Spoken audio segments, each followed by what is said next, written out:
રંગીલા રાજકોટમાં રોગચાળો વકર્યો છે। ડબલ ઋતુના કારણે રોગચાળો વકરી રહ્યો છે। ખાનગી અને સરકારી હોસ્પિટલો ઉભરાઈ રહી છે। શરદી, ઉધરસ, તાવ, ઝાડા ઉલટીના કેસ વધ્યા છે। મનપા આરોગ્ય અધિકારી જયેશ વાકાણીએ કહ્યું છે કે ડબલ ઋતુના અનુભવના કારણે રોગચાળો વકર્યો છે। તાપમાનને લઈ મનપા દ્વારા ગાઈડલાઈન જાહેર કરવામાં આવી છે। ભારે તાપમાં કઈ રીતે પોતાને સાચવી શકો છો, મનપા દ્વારા ગાઈડલાઈન જાહેર કરવામાં આવી છે। બાંધકામ સાઇટ પર શું ધ્યાન રાખવું તેની ગાઈડલાઈન જાહેર કરાઈ છે। તાવના 316 અને તાવના 317 કેસ ઉપરાંત જે છે ઝાડા ઉલટીના 78 અને ટાઇફોઇડના 1 ઉપરાંત જે છે એ ઝેરી કમળા આચરી જે કમળાનો તાવ જે છે એના 2 કેસ છે એ ગત સપ્તાહે નોંધાયા છે। આ ઉપરાંત કોઈ પણ રોગચાળાના આંકડા છે નોંધાયેલા નથી। સવારે થોડોક આંશિક ઠંડી ઉપરાંત બપોરે ગરમીનો અહેસાસ થઈ રહ્યો છે। ઘણી વખત જે છે વાયરલ ઇન્ફેક્શન વકરવાની શક્યતા છે। લોકોએ ખાસ કરીને પરેજી છે રાખવી જોઈએ। બહારનું જે ભોજન ઉપરાંત પાણી જે છે ઉકાળીને પીવું, બહારનું ભોજન આરોગ્યની ઉપરાંત ખાસ કરીને શરદી, ઉધરસ અને તાવ જેવા કોઈ પણ લક્ષણ જણાય તો વહેલી તકે આરોગ્ય કેન્દ્ર ઉપર પહોંચીને દવા લેવી હિતાવહ કહી શકાય। તો ઉનાળાની વધતી ગરમી સાથે રોગચાળામાં વધારો। રંગીલું રાજકોટ બન્યું છે રોગીલું। તાવના કારણે 2 માસૂમ બાળાના મોત નીપજ્યા છે। 5 માસની સાક્ષી અને 7 વર્ષની ફરીદાના નીપજ્યા છે મોત। તાવના કારણે બંનેને સારવાર અર્થે હોસ્પિટલ ખસેડવામાં આવ્યા છે। સારવાર દરમિયાન બંનેના મોત નીપજ્યા છે। 2 બાળા ભગવતીપરા વિસ્તારની રહેવાસી હોવાનું સામે આવ્યું।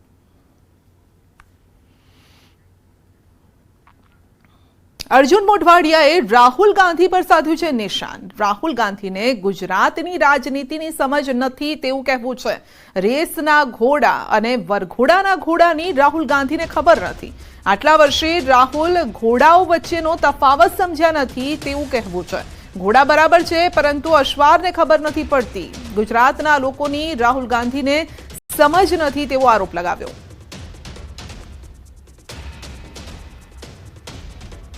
ગુજરાત કોંગ્રેસમાં 2 પ્રકારના ઘોડાઓ છે।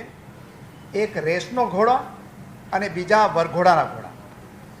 હવે વરઘોડાના ઘોડા અને રેસના ઘોડા કોણ છે એને અલગ અલગ કરવા જોઈએ, પરંતુ 12 વર્ષ થયા છતાં રાહુલ ગાંધી હજી ગુજરાત કોંગ્રેસમાં રેસના ઘોડા છે એની ખબર એમને ન પડતી હોય તો એનો મતલબ એ છે કે ઘોડા તો બરોબર કદાચ હશે, પરંતુ ઘોડા ઉપરનો જે અશ્વાર છે એને ખબર પડતી નથી કે રેસના ઘોડા કોણ છે અને વરઘોડાના ઘોડા કોણ છે। એ ઉપરાંત એણે એવું કહ્યું કે ગુજરાત કોંગ્રેસમાંથી 40 થી 50 આગેવાનો ગદ્દારો છે એને કાઢી મૂકવા જોઈએ। આ વાત પણ તમે લગભગ 12 વર્ષથી હું એમની પાસેથી સાંભળું છું, હજી સુધી આઈડેન્ટિફાઈ કરી શક્યા નથી। પરંતુ મૂળ વાત એ છે કે એણે ગુજરાતની રાજનીતિને અને ગુજરાતના લોકોની સમજ નથી, એટલે વારંવાર ગુજરાતમાં આવી અને આ પ્રકારના નિવેદન કરે છે। ભાવનગરના ગઢેચી શુદ્ધિકરણ પ્રોજેક્ટને લઈ ડિમોલિશનની કામગીરી અડચણરૂપ દબાણો હટાવવાનું શરૂ કરાયું છે।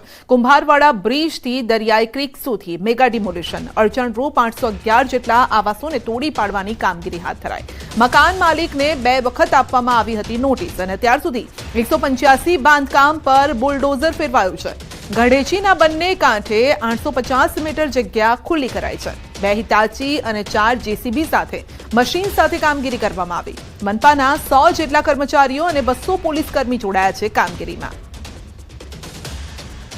વધુ અપડેટ મેળવીશું સંવાદદાતા નીતિન ગોહિલ પાસેથી। જી નીતિન, ડિમોલિશનની કામગીરી હાથ ધરાઈ છે। સંધ્યા, વાત કરીએ તો જે ગઢેચી શુદ્ધિકરણનો જે પ્રોજેક્ટ છે તેને લઈને મહાનગરપાલિકા દ્વારા આ વિસ્તારમાં અગાઉ નોટિસો પણ આપવામાં આવી હતી। 1 ની 2 વખત નોટિસ આપવામાં આવી હતી, ત્યારે ગઈકાલથી આ મેગા ડિમોલેશન છે તે મહાનગરપાલિકા છે તેમને દ્વારા હાથ ધરવામાં આવ્યું છે અને 800 થી વધુ જેટલા જે મકાનો છે જે ગેરકાયદેસર રીતના ક્રીક વિસ્તારમાં જે બાંધકામ કરીને રહેતા હતા તે લોકોની ઉપર આ બુલડોઝરની કાર્યવાહી છે તે હાથ ધરવામાં આવી છે। અત્યાર સુધીમાં 185 થી મકાનો છે જે બિનકાયદેસર રીતના જે કબજો જમાવીને બેઠા હતા ક્રીક વિસ્તારમાં તેની પર બુલડોઝર ફરી વળ્યું છે અને હાલ પણ આ બુલડોઝરની કાર્યવાહી છે તે શરૂ છે। જી સંધ્યા। જી, કામગીરી કેટલા સમય સુધી ચાલશે? પૂર્ણ થતા કેટલો સમય લાગશે? જી, ચોક્કસ કહી શકાય કે અત્યારે હાલના સમયમાં લોકો પોતે જ તે સ્વૈચ્છિક રીતે જે ગેરકાયદેસર બાંધકામ છે તે ડિમોલેશન ન થાય ને તેમનો સામાન્ય નુકસાન ન પહોંચે તેને લઈને લોકો દ્વારા આ ડિમોલેશન છે તે રોકાય અને તે પોતાનો સામાન છે તે કાઢી લે અને પોતે જ તે સ્વૈચ્છિક જગ્યાઓ ખાલી કરવા માંડ્યા છે। જી, આપનો આભાર।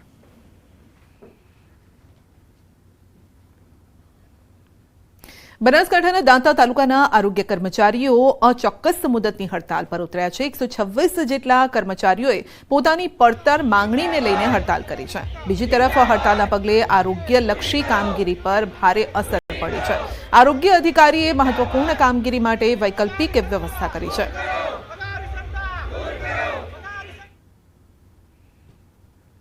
સરકારને અમારું અત્યારે 1900નો ગ્રેડ પે છે, જેને 2800 કરવા સરકારની ભલામણ છે. અને બીજી છે, અત્યારે અમારી ખાતાકીય એક્ઝામ આપેલી છે, જે ખાતાકીય એક્ઝામ નાબૂદ કરવા વિનંતી છે સરકારની. અમારું જે સર્વેલન્સની કામગીરી છે, રસીકરણની કામગીરી છે, આ બધી અમને એમાં તકલીફ થઈ શકે એમ છે. વડતાલ ટેમ્પલ બોર્ડની ચૂંટણીમાં ઇતિહાસ સર્જાયો છે. ચૂંટણી લડી રહેલા તમામ સભ્યો બિનહરીફ જાહેર થયા છે. સંત વિભાગ, પાર્ષદ વિભાગ, બ્રહ્મચારી વિભાગ તથા ગૃહસ્થ વિભાગના મળી અને કુલ 7 બેઠકો બિનહરીફ જાહેર થઈ છે. વર્ષ 1975માં વડતાલ ટેમ્પલ બોર્ડની રચના થઈ હતી. 50 વર્ષના ઇતિહાસમાં આ વખતે સમગ્ર બોર્ડ બિનહરીફ જાહેર થતા સંપ્રદાયના ઇતિહાસ રચાયો છે.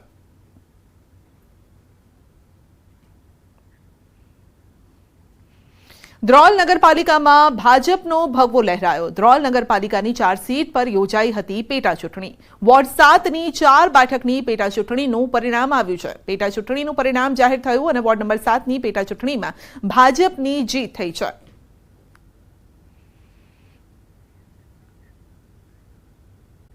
ગીર સોમનાથ